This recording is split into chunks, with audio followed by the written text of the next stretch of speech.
My plan is to discuss 3 of the rules of professional conduct.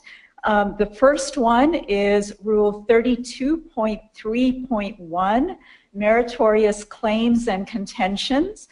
And I will sort of switch up from the outline and then go to Rule 32.3.3, which is Candor towards the Tribunal. And the third and final rule I'll be talking about this afternoon is 32.3.2, titled Expediting Litigation. And I will try to include within the discussion of each rule some best practices in terms of appellate brief writing and appellate oral advocacy. So with that, let me go first to the Meritorious Claims and Contentions rule, which again is 32.3.1. As you can tell from the outline, the rule has really 3 key components.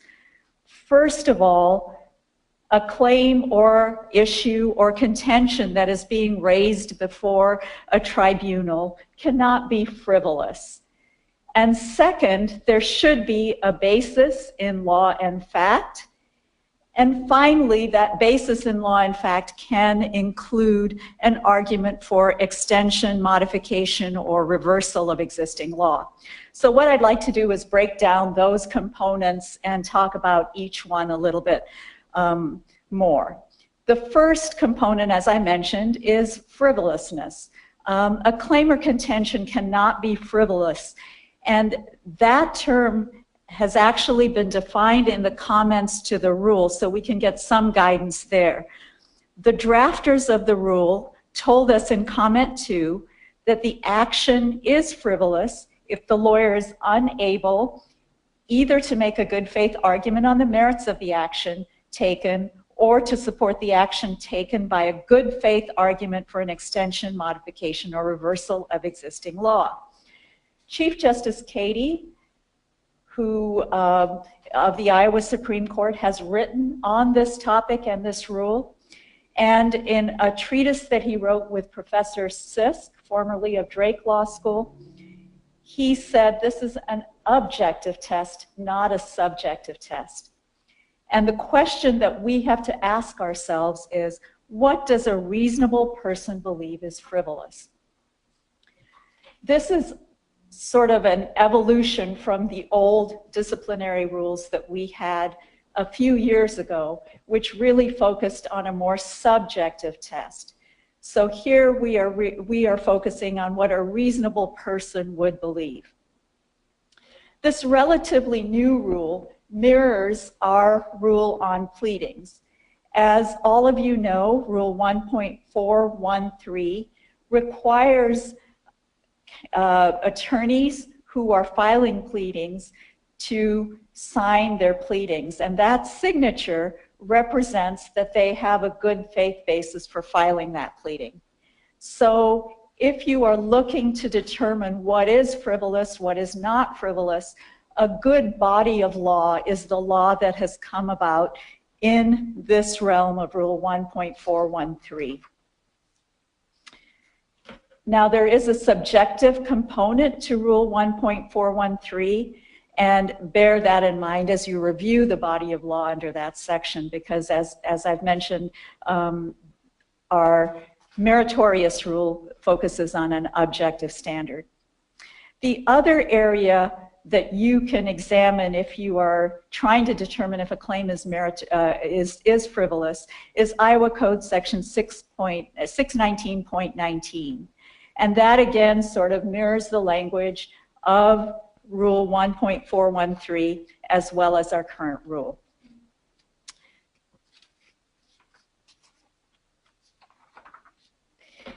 Now, we all know that we are a notice pleading state. We don't have to plead all facts. So how do we determine whether a pleading has a basis in fact? Comment 2 to the rule, again, provides some guidance. That comment says The filing of an action, defense, or similar action taken for a client is not frivolous merely because the facts have not first been fully substantiated or because the lawyer expects to develop vital evidence only by discovery. What is required of lawyers is that they inform themselves about the facts of their client's case and the applicable law and determine that they can make good faith arguments in support of their client's positions. Now, we have a very interesting case that was decided several years ago that sort of addresses this question of when you have a basis in fact for a pleading. The case is not in the outline. It's Fields versus Iowa District Court for Polk County, and the site is 468 Northwest 2nd 38, 468 Northwest 2nd 38. It's an Iowa Supreme Court case decided in 1991, and it dealt with a medical malpractice action. There, the question was whether an attorney should have been sanctioned for filing the medical malpractice action. The court, again, as we have discussed, emphasized the objective nature of the test. The court said the reasonableness of bringing suit is not tested on the basis of whether the attorney believed his investigation was adequate. The test is whether a reasonable attorney would have brought suit if confronted with the same circumstances. Now, the court affirmed the imposition of sanctions against this attorney for bringing this medical malpractice action. And the court essentially found that the attorney engaged in a wholesale failure to investigate prior to filing the lawsuit. And that was a significant factor in imposing sanctions. Medical malpractice actions are highly complex, highly technical actions. And what the court said is that this attorney had plenty of time to investigate the facts. He was not up against any sort of time constraint. The statute of limitations was far down the road. The suit plainly was not within the understanding of the attorney. He did not rely on the opinion of a physician in filing his medical malpractice lawsuit. And he did not obtain the plaintiff's medical records before filing the lawsuit. He also disregarded the opinion of an experienced attorney who had suggested that he not file this medical malpractice action. What was interesting about this case is that the court specifically said that this attorney could not simply rely on the representations of his client in deciding that this lawsuit had a basis in fact. And so there had to be some sort of reasonable inquiry before the lawsuit was filed.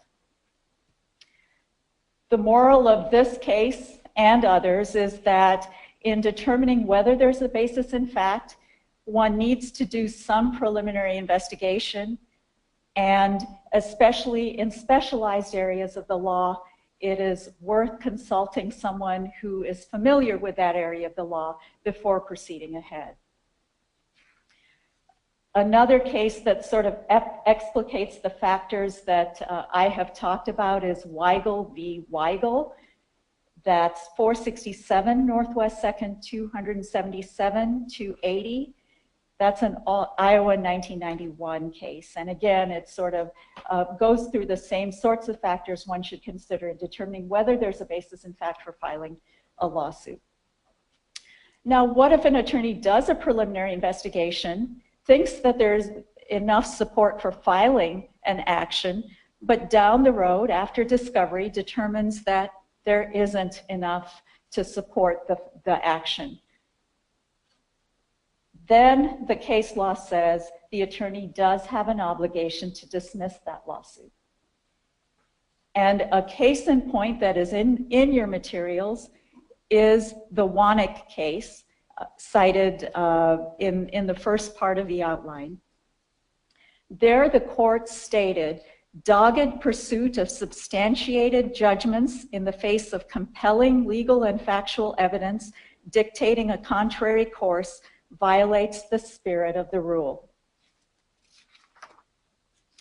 You also have the cites to a couple of the Barnhill cases which sort of reiterate this point.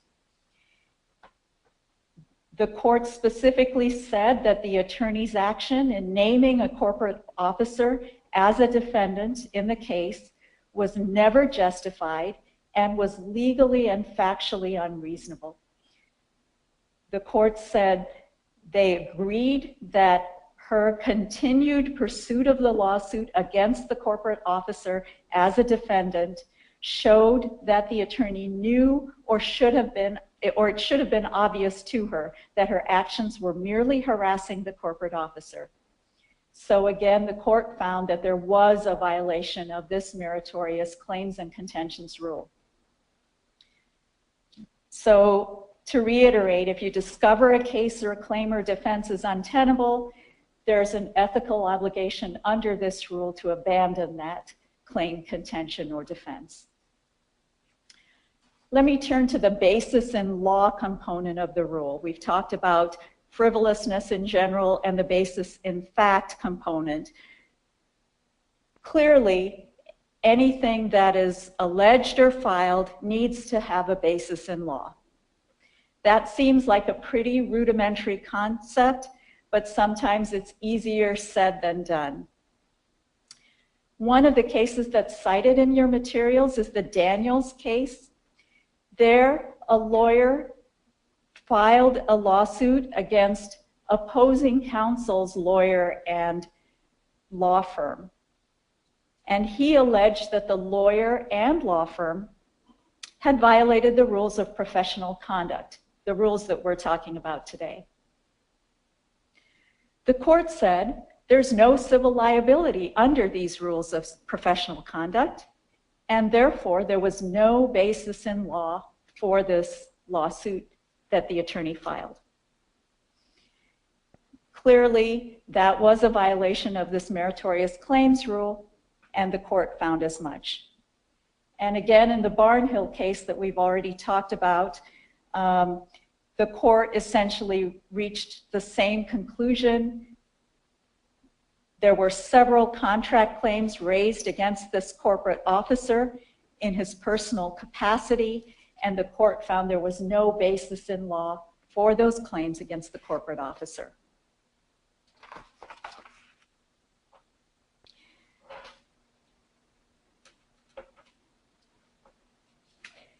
I would also point you to one case that's not in your materials, In Re Marriage of Stark, 695 Northwest 2nd 44. It's an Iowa Court of Appeals case, 2004.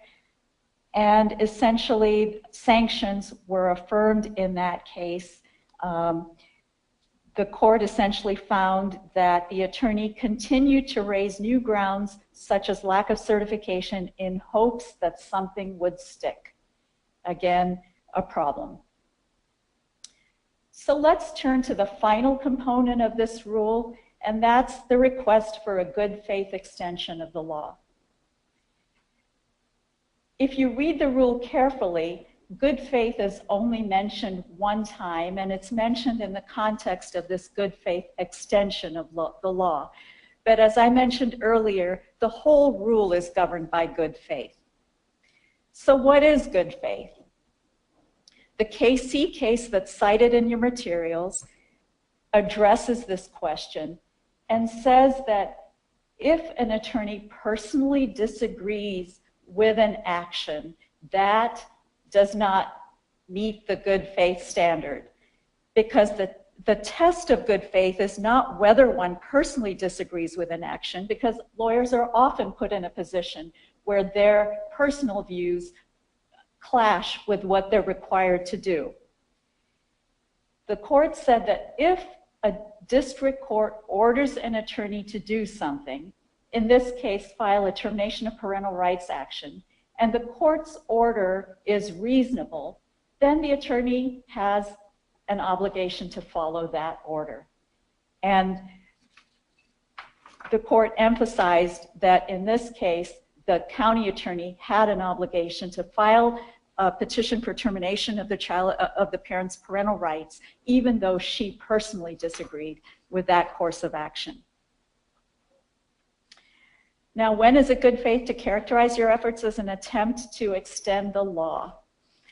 Well, the classic case was decided when I was in law school back in 1982, and that's the Getzman v. Wickern case. In that case, Justice Wiggins, who was then Attorney David Wiggins, argued that we as a state should abandon the common law doctrine of contributory negligence in favor of comparative fault.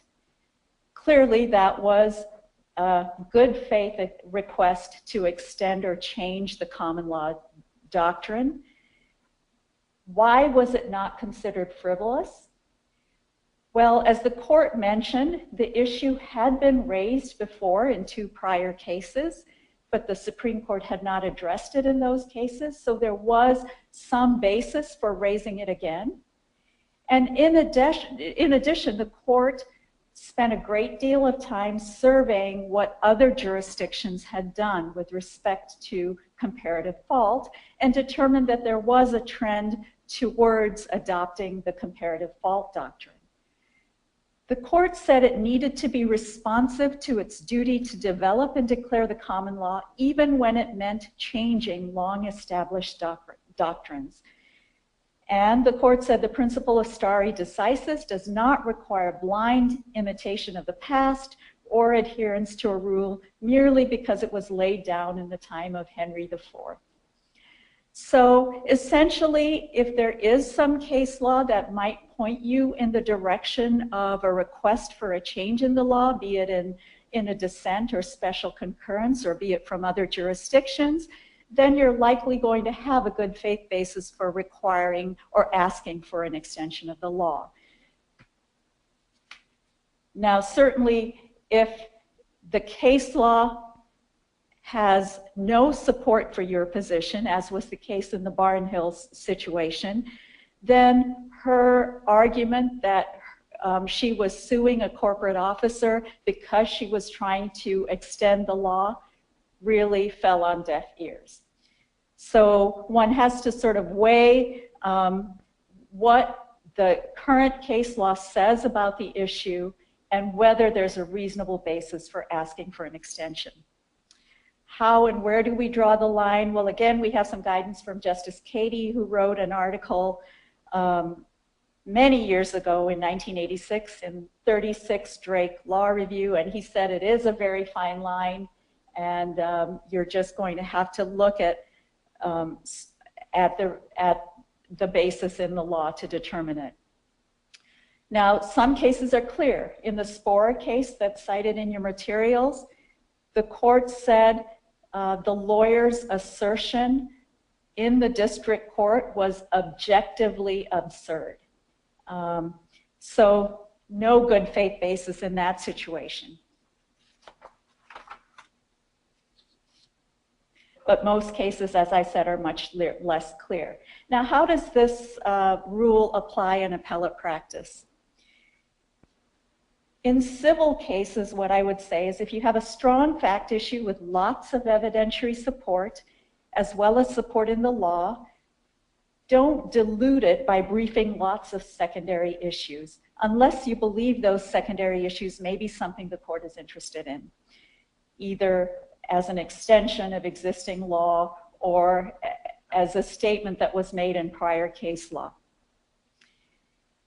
If you think an issue is worth raising, but it's not the primary issue, the rules of appellate procedure would allow you to put that issue in the brief and not argue it at oral argument and still preserve the issue for the court's consideration. So that may be an option for you as well.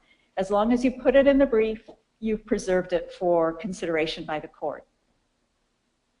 Now, if as you read an appellee's brief, you see that they've cited an opinion that essentially guts one of your positions or one of your arguments, don't be afraid to concede error. As I said a few minutes ago, there is an obligation once an attorney determines something is not meritorious to abandon that claim. So there is nothing wrong with conceding error down the road. And at oral argument, if you're advocating for a change or extension of the law, be sure you know the prior case law inside and out, because you will get questions about the facts in those prior cases and why there should be an extension. That was a failing again in the Barnhill case.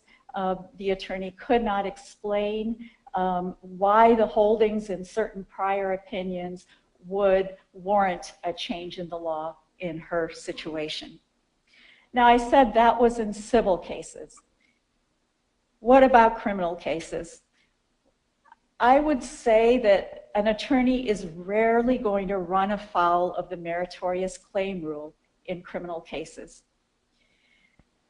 That is because in about 2012, the Iowa Supreme Court amended the rule on frivolous claims to say that an attorney can no longer withdraw from a case or apply to withdraw from a case that has been tried to a jury or court in the criminal arena. Cannot withdraw, cannot move to withdraw.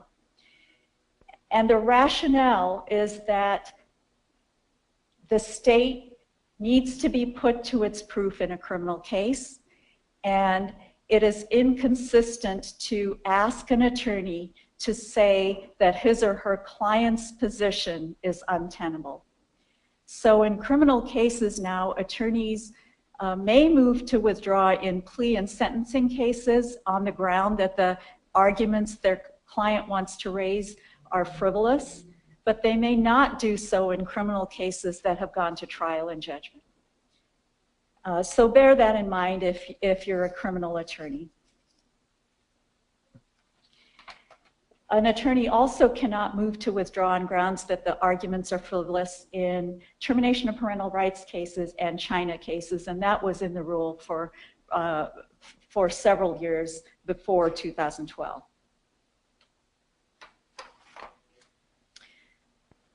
So if a defendant, as a practical matter, wishes to raise a claim, there is some tension between the attorney's obligation to only raise meritorious claims and this rule 1.005 on frivolous claims. And keep that in mind. If an attorney moves to withdraw in a case and the Iowa Supreme Court thinks that the motion was improper, then the Iowa Supreme Court can ask that attorney to be replaced, and in some circumstances that attorney's action will be referred to the disciplinary board. So that's something else to consider. The court decided Fisher 877 Northwest 2nd 676, 877 Northwest 2nd 676 last year in 2016 and addressed this rule and motions to withdraw filed by an attorney in a criminal case. Let me move on to the Candor rule, Candor towards the tribunal. This is a fairly lengthy rule, as you can see in your materials.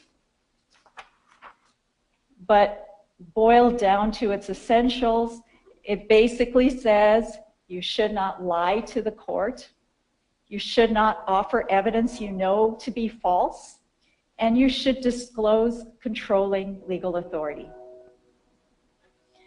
Now, in certain cases, the court has found that there was not a violation of this rule. You have a couple of those cases in your materials. In the Barnhill case, again, the court said that counsel did make statements that turned out to be false, and she evinced a reckless disregard for the truth, but her statement was not deliberate. So the court did not find a violation of the rule in that situation. In the Weiland or Wieland case, same result. The court found that there was not a false statement made and this rule was not violated. But there are a number of other cases where the court has found violations. Clearly, If an attorney forges documents, that would be a violation, as found in the Liles case, which is in your materials. And also in the Vandell case, if an attorney gives untruthful reasons for requesting a continuance, that may also be a violation of the rule. I would also direct you to the comments to this rule, which are fairly lengthy, but which have some very interesting propositions. For example, this rule applies to the taking of depositions. And if an attorney finds that someone in a deposition has made an untruthful statement, the attorney has an obligation under this rule to take remedial measures. And that's in comment 10. The attorney can do that by first talking to his or her client and attempting to get a correction on the record. If that does not work, the comment provides for other remedies, including discussing this with the court. There is also a comment on ex parte proceedings. As all of you know, there are, whenever a party requests a temporary restraining order, this may be done ex parte. And the question is, what is the duty of the lawyer in that situation? What the comment says, and this is comment 14, the lawyer for the pre-represented party has the correlative duty to make disclosures of material facts known to the lawyer and that the lawyer reasonably believes are necessary to an informed decision. We decided a case in 2014 relating to precisely this issue. It was a request by an attorney ex parte to obtain an order that would be served on a parent in the face of prior proceedings that were not disclosed to the district court before obtaining this order. The case is Crabb versus Iowa District Court, Crabb versus Iowa District Court. And the cite to that, it is an unpublished case, is 2014 Westlaw 524337. This was, again, a sanctions case. It wasn't specifically under the Candor rule, but the court spent some time discussing the procedural posture of the case, the fact that some of the prior occurrences were not disclosed to the district court in obtaining the ex parte order, but were clearly relevant to the action that the lawyer wanted to take. The district court had sanctioned this attorney, and the sanctions were affirmed on appeal. We've also included in the materials a case, the Hishke case, which relates to a criminal matter and whether an attorney is suborning perjury by putting someone on the stand that they expect will testify differently than what they had told the attorney. In that particular case, the attorney went to the district court and said, I believe that my client's going to lie. And the question before the Iowa Supreme Court was whether this was appropriate on the part of the attorney, and the court said, yes, it was. The attorney acted reasonably in going ahead and telling the district court that there was a firm basis for believing that his client would perjure himself. So how does this Candor rule come up in appellate litigation? Well, we've got a couple of cases that speak to the issue. First of all, don't file a proof brief with the appellate courts if you've been suspended from the practice of law. That's the holding of the Parte case that's included in your materials. And I guess beyond that, I would say embellishing the record or taking license with the record in briefs or in oral argument is frowned upon. So stick very closely to the record There are cases that have held that it was improper to either go beyond or embellish the record. So avoid that at all costs. Also, don't ignore adverse facts. I would say one of the more frustrating aspects of reading briefs is when one brief will have a version of the facts, I'll call it version X, and the other responsive brief will have another version of the facts, version Y, and they never come together in any way. Neither party attempts to bring them together, two diametrically opposed sets of facts. We know the answer is somewhere in the middle, but it would be nice to have some assistance in sort of fleshing that out.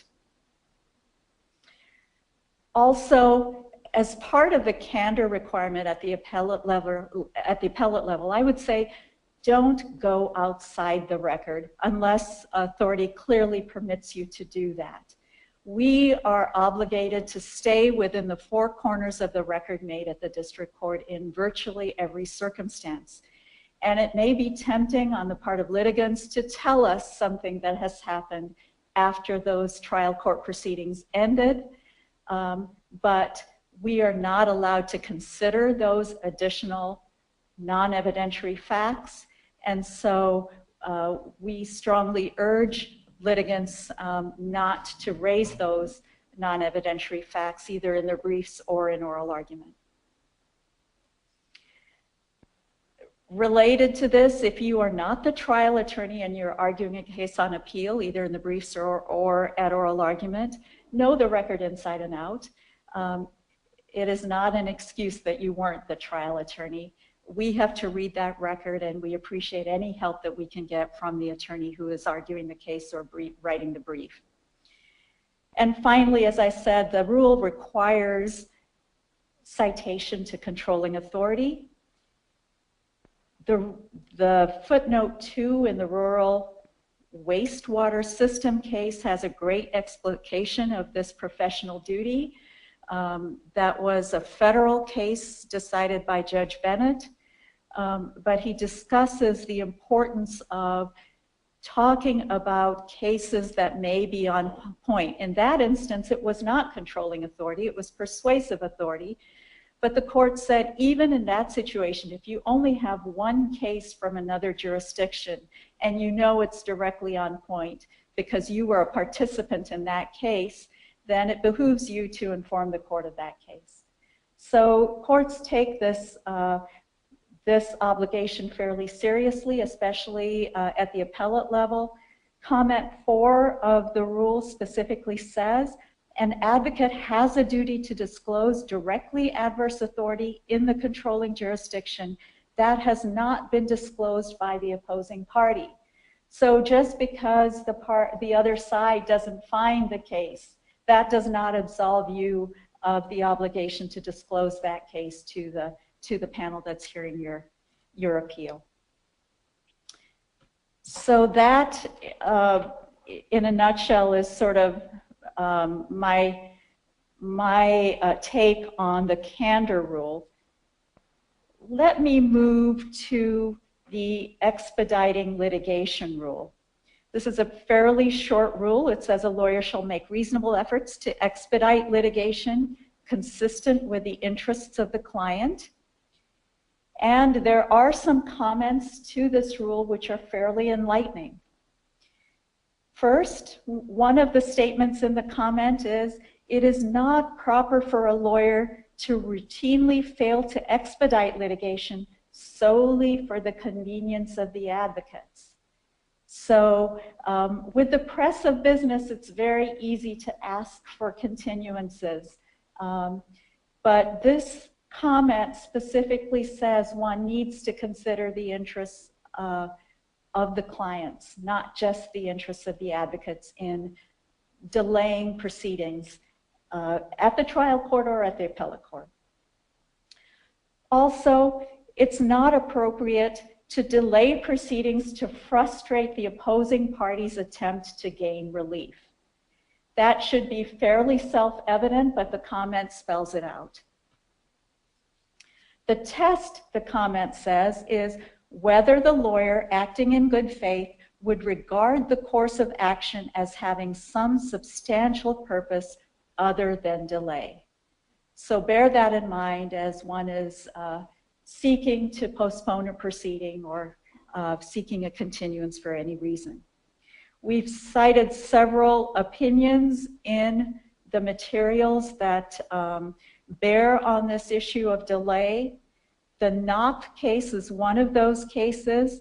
There, the lawyer failed to cure a default on appeal. The court found no violation. It did find that the lawyer's actions were dilatory at the appellate level, but found that there wasn't a frustration of the purposes underlying the rule. Similarly, in the Whelan case, the attorney had failed to file a combined certificate, and that's the document that triggers the preparation of a transcript for appeal. The board in that case had found that this was a violation. The court did note that the attorney failed to promptly file a combined certificate, did not serve the certificate on the court reporter promptly, and let the appeal languish. So did find a violation of this rule on expediting litigation. There are several other cases that speak to this question of expediting litigation. I would point you to the Iowa Supreme Court Attorney Disciplinary Board case versus Conroy. That's 845 Northwest 2nd 59. Decided in 2014. Again, the site was 845 Northwest 2nd 59, decided in 2014. And there is a good explanation of the rule there, and there are also a number of citations to other cases on this topic.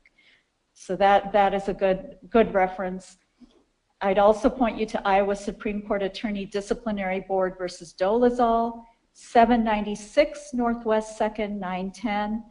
Decided in 2011 by the Iowa Supreme Court. And again, there's a good explanation there of this particular rule. Let me talk a little bit about practice tips in this arena at the appellate level. And I have to thank our Deputy Clerk of the Appellate Courts, Chris Mayberry, for her take on this particular rule. As most of you are probably aware, the clerk's office sees delays firsthand and are best equipped to sort of point out issues that might arise in this arena and point out ways that these delay issues can maybe be rectified. The first thing that the deputy clerk indicated was that expediting litigation at the appellate level is really in the hands of the appellant. Now that may again seem self-evident, but I'd like to sort of walk through some of the rules. Yes, you have 30 days in most cases from the date of the final trial court order to file your notice of appeal. But if you file it on the day after that order was filed, you're going to save 29 days. Yes, you have to file a combined certificate within 7 days after filing the notice of appeal. But if you filed it at the same time as you filed your notice of appeal, you'd save another 6 days. Yes, the appellant has 50 days to file their proof brief, but they could file it in 20 days. They don't have to wait for the 50 days. Now, I know as well as anybody that lawyers operate on deadlines. So the likelihood that we are going to file documents well in advance of deadlines that are specified in the court rules, probably not high. So what does one do if we're operating on a tickler system that says that the the brief is due on January 1st, you wait till January 2nd, and you wait till that point to file it. Well, the good news is there are some other remedies to expedite litigation as well at the appellate level. Make sure that the briefs are compliant with the rules, because there are going to be delays if the form of the briefs don't conform to the form that's specified in those rules. Also, again, if you see that something is not meritorious after having filed the briefs, there are opportunities to seek summary reversal or voluntary dismissal, and those are specified in the rules, so take advantage of those opportunities as well. And the final point is, don't ask for extensions of time if you don't need them. My understanding is that the notices that go out to the attorneys do say that motions for extensions of time are not viewed very favorably, but they are still received by the clerk's offices. Try not to file them if at all possible. So conversely, the question would be, what can the appellate courts do to expedite litigation? Because obviously, there are two sides of this coin. When I started, now 18 years ago, most appeals from start to finish took about 18 months to 2 years to complete. That's on average. Obviously, there are some cases that are high priority, which would have been completed on a faster track, others more slowly. But on average, 18 months to 2 years. Now, most cases at both appellate courts are decided within 10 or 11 months from start to finish. So we've cut that number in half. And we've done that through a number of means. First, that combined certificate that I mentioned that came up in the Widel case, that triggers the time for getting a transcript ready for appeal. We can't do anything without a transcript. And so that, as soon as that combined certificate is filed, that has to be served on the court reporter, and the court reporter starts the transcript, and the brief period is now tied to that filing of the transcript. So the brief period starts immediately on completion of that transcript. Second, there are now monetary penalties if an attorney defaults on any of the deadlines that are in the appellate rules. And that has, I think, helped to speed up the process. And third, as I said, there are situations where the clerk's office, if there are multiple defaults, will refer cases to the disciplinary board. And so again, that has sped up the process. Finally, at our court, at the Court of Appeals, there are certain types of cases which are now automatically sent to the Court of Appeals. There is no screening process to decide whether it goes to the Iowa Supreme Court or goes to the Court of Appeals. So 99% of dissolution of marriage cases, child custody cases, will come to the Court of Appeals automatically. So we don't have a delay based on that screening process. We also don't have a delay in termination of parental rights cases. Those all automatically come to the Court of Appeals. And as most of you know who are practicing in that arena, we have an expedited, super expedited process in termination of parental rights cases. So those are actually usually decided within 2 months of the trial court order. So they are on a highly expedited basis, decided on a highly expedited basis. And finally,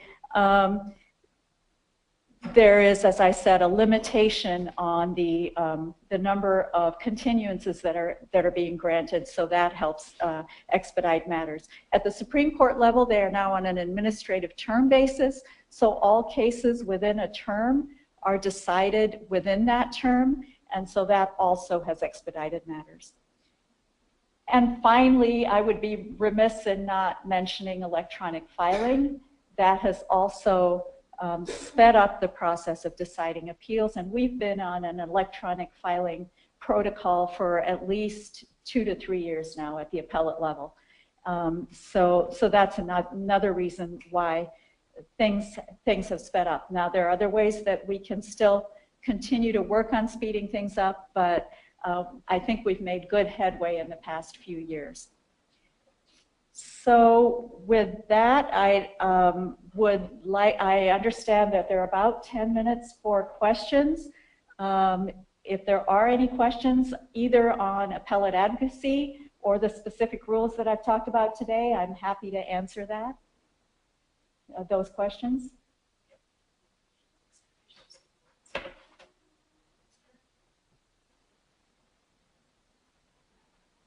Okay, the question is an argument that public policy would support an extension of modification of existing law sufficient to establish a good faith extension or modification even without prior case law?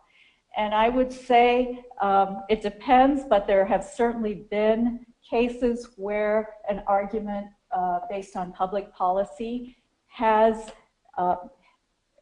convinced the court. And the case I'm specifically thinking about was in the workers' compensation arena, the Springer case, and I apologize, I don't have the citation to that case, but in that case, the Iowa Supreme Court was convinced by a public policy argument that if an individual was terminated for filing a workers' compensation claim, that there was a public policy basis for seeking relief. There have certainly been several other cases in which public policy has held sway, and so even if there isn't a case directly on point, if one believes that if one has a reasonable belief, I should say, that the argument could hold sway, then I would say there are enough situations when that argument has held sway that you could probably proceed forward. So I have a question. Yes. If you could repeat it. And I can't remember the case, but it wasn't too long back where there was somebody that the old 179B motions where you try to expand the findings, and the decision, I think it was the Iowa Supreme Court, was that the motion was not good and only raised issues that had already been decided. As a result of that, the time period for filing an appeal, 30 days, ran, and the appeal that came down after the judge ruled on the motion was invalid. So that's a determination that's made at the appellate level. What do you take into account if you're making a determination like that? A determination that a Rule 1904 or 179B motion did not toll the time for filing a notice of appeal. The question was, what considerations does the Court of Appeals take into account in deciding whether an appeal time is tolled by the filing of a Rule 19042 motion? The Supreme Court has spoken extensively to this issue. One of the factors that we consider is whether the Rule 19042 motion was challenging fact findings made in the district court, or was it rehashing legal issues that were raised previously. If it's simply a vehicle to rehash legal issues, the case law tends to say it wasn't a good motion in terms of tolling the time for filing a notice of appeal. But this is a very complicated area, and so if one is intending to rely on a 19042 motion to toll the 30-day time limit for filing a notice of appeal, one should look at not only the Iowa Supreme Court cases, and there are several, but also look at the Court of Appeals unpublished decisions in that area, because it is a fraught area and one could lose the ability to appeal if one doesn't do it right. Because the Supreme Court has also said 1904 is a vehicle to just simply preserve the issue for further consideration, but that may not help you if you can't file your notice of appeal. So be very, very careful if you're trying to use that motion as a vehicle to extend your time for filing a notice of appeal. Any other questions?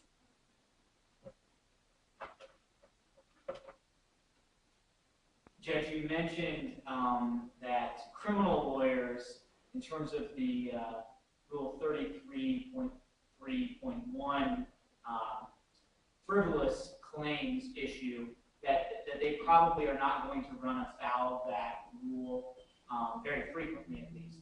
In the civil context, do you think that there are particular practice areas where that also might be the case, where the type of law, the type of civil law being challenged will make it such that a litigant is less likely to run afoul of that 3.1 rule?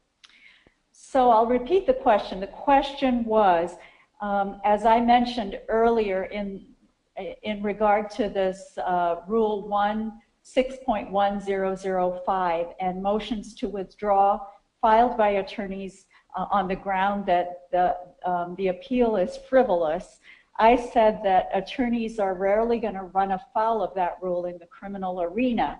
And the question was, are there areas in the civil context where attorneys also may not run afoul of that rule? And the one that comes to mind immediately is one that's referenced in the rule, and that's post-conviction relief actions. Obviously, they're quasi-criminal actions, but they're denoted as civil. And in that context, the court has been very specific as to the types of motions to withdraw that are permissible and the types that are not. If it's a motion to withdraw following an evidentiary hearing in a post-conviction relief action, then the same rule as applies to criminal actions following a jury or bench trial applies. So your motion, you cannot file a motion on the ground that the appeal is frivolous.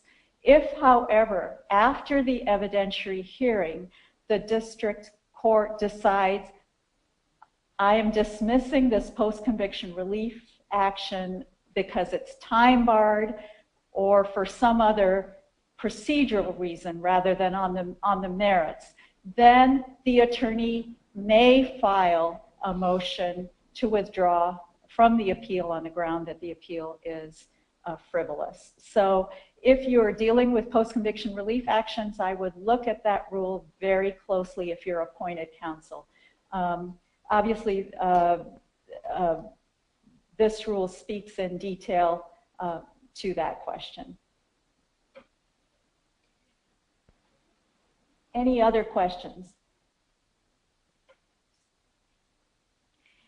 Thank you very much.